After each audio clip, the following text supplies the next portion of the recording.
Hello everyone, कैसे आप लोग। उम्मीद है बहुत ही अच्छे होंगे, स्वस्थ होंगे, तंदुरुस्त होंगे एंड मस्त होंगे। तो मैं हूं प्रीति, स्वागत है आप लोगों का आपके छोटे से यूट्यूब परिवार दिशा ऑनलाइन सेंटर में।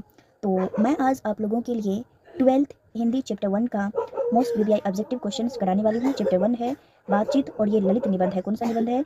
ललित निबंध है। इसका मैं इस वीडियो में 25 वीवीआई क्वेश्चंस बताने वाली हूँ जो कि बार बार रिपीटेड होता है और मुझे उम्मीद है कि चैप्टर 1 से यही सब क्वेश्चंस पूछा जाता है और यही सब क्वेश्चंस आएगा आगे भी।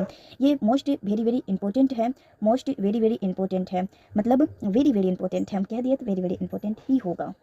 तो चलिए अपने क्लास को स्टार्ट करते हैं। इसमें है चैप्टर 1 में चैप्टर 1 है और इसमें वीवीआई ऑब्जेक्टिव क्वेश्चन से कराने वाली हूँ मैं। वीवीआई ऑब्जेक्टिव क्वेश्चन से करना है। क्वेश्चन नंबर देखते हैं 1 है। 1 में क्या है कि बालकृष्ण भट्ट का जन्म कब हुआ था। इसका लेखक जो है बालकृष्ण भट्ट हैं और इनके लेखक का जन्म कब हुआ था। आपका ऑप्शन है 1842 ईस्वी, 1844 ईस्वी, 1847 ईस्वी, 1800 सॉरी यहाँ पे 18 होना चाहिए, 1846 ईस्वी। बताइए अब इसमें से आपका कौन सा सही जवाब है। तो बताइए कमेंट करके कि आपका कौन सा जवाब सही है। Option A, option B, option C या ऑप्शन डी। तो आपका सही जवाब है ऑप्शन बी, ऑप्शन बी। 1844 ईस्वी को बालकृष्ण भट्ट का जन्म कब हुआ था? 1844 ईस्वी को। कब हुआ था? 1844 ईस्वी को। इसी वीडियो में आपको सारा सवाल का जवाब याद हो जाएगा और इस वीडियो के एंड में मैं बताऊंगी कि आपको इसका पीडीएफ कहाँ पे मिलेगा। बिल्कुल ही फ्री में मैं देने वाली हूँ। आप इस वीडियो को एंड तक ज़रूर देखिए और आप फ्री में मैं इसका सब्जेक्टिव क्वेश्चन भी लेकर आऊँगी और फ्री में आपको प्रोवाइड करवाऊँगी। लेकिन कहाँ दूंगी मैं ये आपको लास्ट में बताऊँगी। चलिए अगले क्वेश्चन पे चलते हैं। तो अगला क्वेश्चन है बालकृष्ण भट्ट का निधन कब हुआ था। तो बालकृष्ण भट्ट का निधन कब हुआ था? कब हुआ था? आपका ऑप्शन है 1948 ईस्वी को, ऑप्शन ए में। ऑप्शन बी है 1914 ईस्वी को, ऑप्शन सी है 1814 ईस्वी को और ऑप्शन डी है इनमें से कोई नहीं। तो कमेंट कीजिए आपका ऑप्शन ए सही है या बी सही है या ऑप्शन सी सही है या ऑप्शन डी सही है। तो इसमें से कमेंट कीजिए आपका कौन सा सही है। तो आपका इसमें से सही जवाब जो है ऑप्शन बी है। 1914 ईस्वी को बालकृष्ण जी का निधन कब हुआ था। तो इसका निधन जो है 1914 को हुआ था और 1844 को इसका जन्म हुआ और 1914 ईस्वी को इसका क्या हो गया? निधन हो गया। अब अगला क्वेश्चन है, आई होप ये क्वेश्चन आप इस सवाल का जवाब आपको याद होगा पहले से। अब चलते हैं अगले क्वेश्चन पे। क्वेश्चन नंबर 3 है। क्वेश्चन नंबर 3 है कि बालकृष्ण भट्ट ने किस पत्रिका का संपादन किया। बालकृष्ण भट्ट ने किस पत्रिका का संपादन किया। आपका ऑप्शन है नूतन ब्रह्मचारी, अखरावट, हिंदी प्रदीप, समालोचना। बताइए आपका राइट आंसर क्या है। Option A, option B, option C, option D. क्या है बताइए, बताइए जल्दी बताइए क्या है। तो आपका इनमें से सही जवाब है option C, Hindi Pradeep. Option C हो जाएगा, हिंदी प्रदीप, ऑप्शन सी। याद कर लीजिए बालकृष्ण भट्ट ने किस पत्रिका का संपादन किया। तो हिंदी प्रदीप। किस पत्रिका का संपादन किया? हिंदी प्रदीप। याद हो गया। चलिए अगले क्वेश्चन पे चलते हैं। अगला क्वेश्चन क्या है? तो अगला क्वेश्चन क्या है? अगला क्वेश्चन है तो नूतन ब्रह्मचारी किसकी कृति है? नूतन ब्रह्मचारी आपका ऑप्शन ए है बालकृष्ण भट्ट, ऑप्शन बी है नूतन ब्रह्मचारी किसकी कृति है? तो नूतन ब्रह्मचारी आपका ऑप्शन है Balkrishna Bhatt, option A Balkrishna, option B में है बालकृष्ण भट्ट, ऑप्शन सी है दिनकर, ऑप्शन डी है इनमें से कोई नहीं। तो आपका सही जवाब है option B Balkrishna Bhatt, option B Balkrishna Bhatt. याद कर लीजिए नूतन ब्रह्मचारी बालकृष्ण भट्ट जी की कृति है।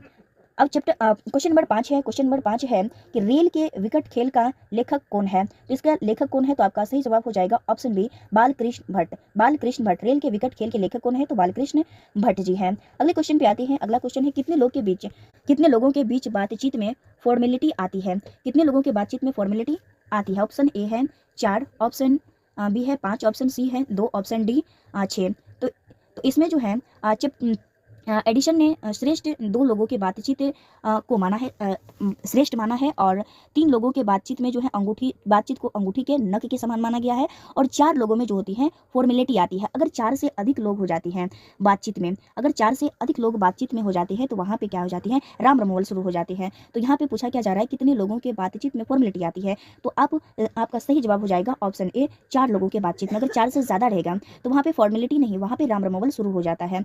अब अगला क्वेश्चन नंबर 7 है रविंद्र क्रूसो ने, इसमें रविंद्र क्रूसो भी आता है। रविंद्र क्रूसो जो है, रविंद्र क्रूसो कितने वर्षों के बाद लोगों के बीच आए थे? तो रविंद्र क्रूसो जंगल में रहा करते थे और 16 वर्षों के बाद जो है लोगों के बीच वो आए थे। तो यहाँ पे पूछा जा रहा है रविंद्र क्रूसो ने कितने वर्षों के बाद लोगों के बीच आए थे? तो आपका ऑप्शन है ऑप्शन ए 17 वर्ष, ऑप्शन बी 16 वर्ष, ऑप्शन सी 12 वर्ष, ऑप्शन डी 19 वर्ष। बताइए आपका सही जवाब क्या है? तो आपका इनमें से सही जवाब हो जाएगा ऑप्शन बी 16 वर्षों के बाद। 16 वर्षों के बाद जो है रविंद्रनाथ क्रूसो ने लोगों के बीच आए थे, वरना वो जंगल में रहा करते थे और जानवरों से बात भी किया करते थे।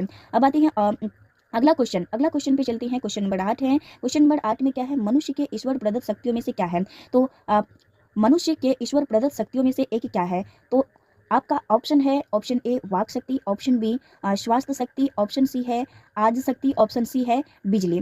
तो इसमें से आपका सही जवाब हो जाएगा ऑप्शन ए वाक शक्ति।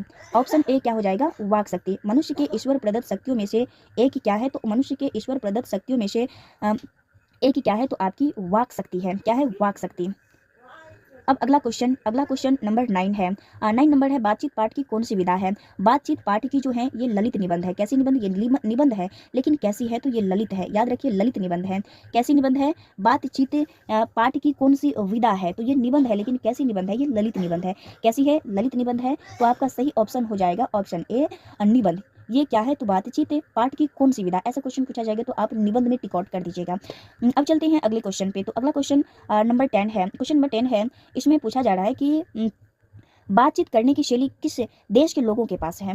तो बातचीत करने की इसमें जो है यूरोप देशों के लोगों को बातचीत करने के हुनर माना गया है, मतलब बातचीत करने की शैली किस देश के लोगों के पास है?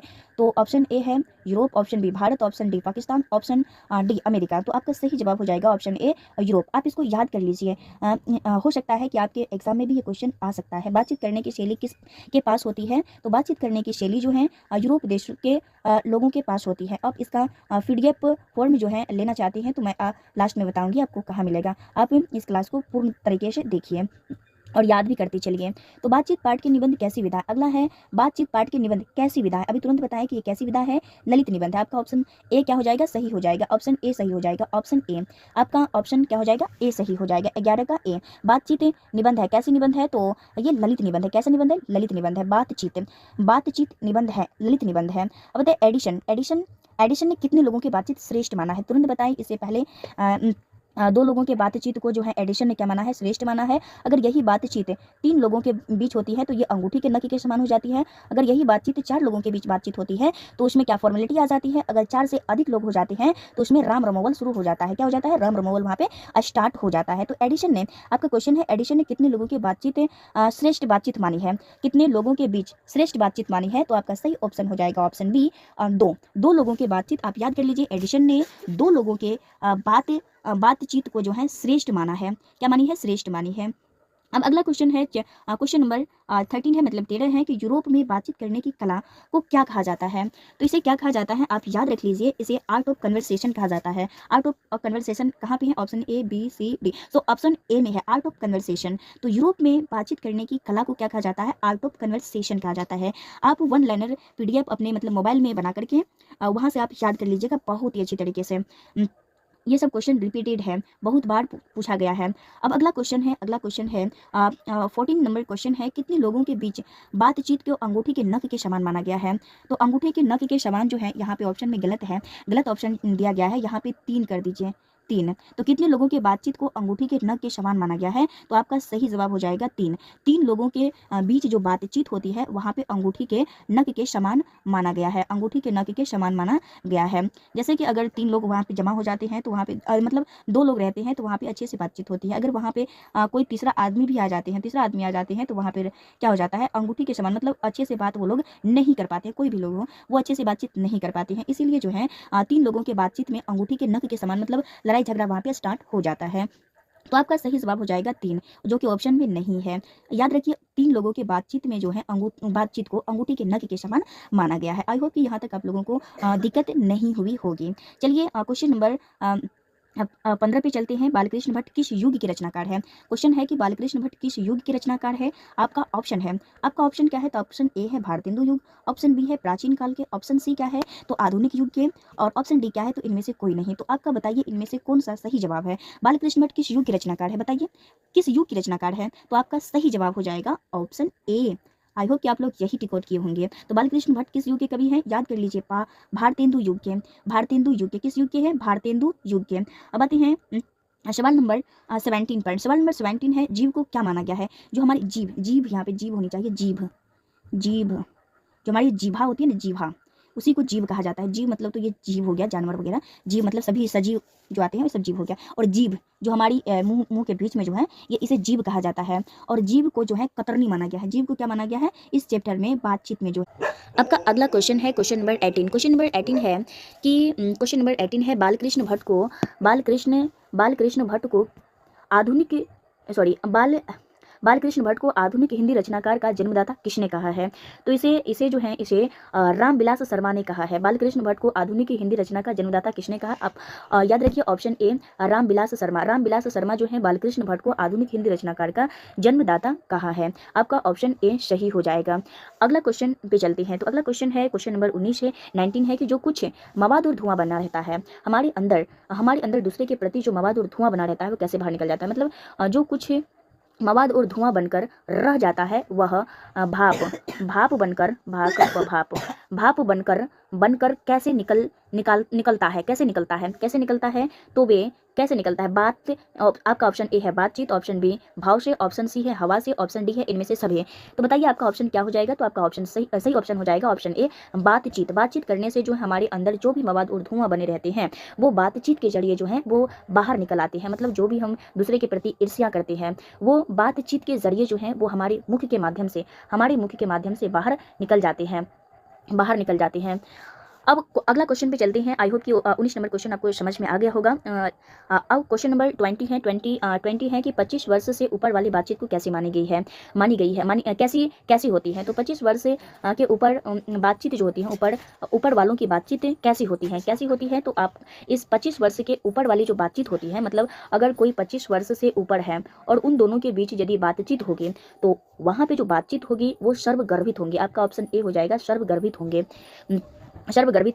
अब ऑप्शन नंबर 21 है कि 25 वर्ष से नीचे वाली बातचीत कैसी होती है? तो 25 वर्ष से यदि नीचा वाले व्यक्ति होंगे तो उसका बातचीत कैसा होगा? आपका ऑप्शन ए है दिल बदलो होता है, या सिनेमा वाला होता है, या पुरानी कथा होता है, या ऑप्शन डी है भोजन पर आधारित होता है। बताइए आपका सही ऑप्शन क्या हो जाएगा? तो आपका यहाँ पे सही ऑप्शन हो जाएगा दिल बदलाव होता है। दिल बदलाव 25 वर्ष से नीचे की दो व्यक्ति यदि आपस में बातचीत कर रहे होंगे तो उसका जो बातचीत करने की जो शैली होगी वो क्या होगी? तो वो दिल बदलाव वाली होगी। क्या होगी? दिल बदलाव वाली। आप दिल बदलाव में टिक आउट करके आ जाइएगा। अब क्वेश्चन नंबर 22 है हमारी भीतरी मनोवृत्ति। क्वेश्चन है कि हमारी भीतरी मनोवृत्ति को क्या दिखलाता है? हमारी भीतरी मनोवृत्ति क्या दिखलाता है? आपका ऑप्शन ए है नई नई रंग दिखलाते हैं, नई नई ढंग दिखलाते हैं, नई नई विचार दिखलाते हैं, या इनमें से कोई नहीं। तो आपका सही जवाब हो जाएगा ऑप्शन ए नई नई रंग दिखलाती है। क्या दिखलाती है? याद कर लीजिए हमारी भीतरी मनोवृत्ति क्या दिखलाती है? बोलिए हमारी भीतरी मनोवृत्ति क्या दिखलाती है? तो हमारी भीतरी मनोवृत्ति जो होती है वो नई नई रंग को दिखाती है। अब क्वेश्चन नंबर 23 है बालकृष्ण भट्ट के पिता का क्या नाम है? इसके पिता का नाम बेनी प्रसाद भट्ट है। क्या है? बेनी प्रसाद भट्ट है। याद कर लीजिए बालकृष्ण भट्ट का पिता का नाम क्या है? तो बालकृष्ण भट्ट जी के पिता का जो नाम है वो बेनी प्रसाद भट्ट है। अब अगला क्वेश्चन है क्वेश्चन नंबर 24 है कौन सी रचना बालकृष्ण भट्ट की है? तो इसमें कौन सी रचना बालकृष्ण भट्ट की है? ऑप्शन ए है नूतन ब्रह्मचारी, ऑप्शन बी है सी ए जान एक सुजान, ऑप्शन सी है बातचीत, ऑप्शन डी है इनमें से सभी। तो आपका सही जवाब हो जाएगा ऑप्शन डी। कौन सी रचना बालकृष्ण भट्ट की है? तो आपका ऑप्शन क्या है? तो आपका ऑप्शन है नूतन ब्रह्मचारी, ऑप्शन बी है सी ए जान एक सुजान, ऑप्शन डी बातचीत, ऑप्शन सी बातचीत, ऑप्शन डी इनमें से सभी। इनमें से क्या? सभी। तो आपका सही जवाब हो जाएगा इनमें से सभी। आपका सही जवाब क्या हो जाएगा? इनमें से सभी। अगला क्वेश्चन लास्ट क्वेश्चन है भीतरी मनोवृत्ति को क्या माना गया है? भीतरी मनोवृत्ति को चमनी स्थान माना गया। ऑप्शन ए क्या है? राइट आंसर है भीतरी मनोवृत्ति को चमनी स्थान माना गया है। तो अब आप कमेंट करके बताइए कि आपका 25 में कितना सही हुआ। अगर आप इसका पैनल PDF लेना चाहते हैं तो आप हमारे व्हाट्सएप चैनल में जुड़ जाइए, जो कि इसके डिस्क्रिप्शन बॉक्स में उसका लिंक दे रखे हैं, और वहाँ से आपका PDF आप परचेज कर सकते हैं और अपने कॉपी में जो है PDF बना लीजिएगा, हैंड रिटन PDF। और इसके बाद मैं आपको इस चैप्टर 1 का सब्जेक्टिव क्वेश्चन से कराने वाली हूँ। तो आप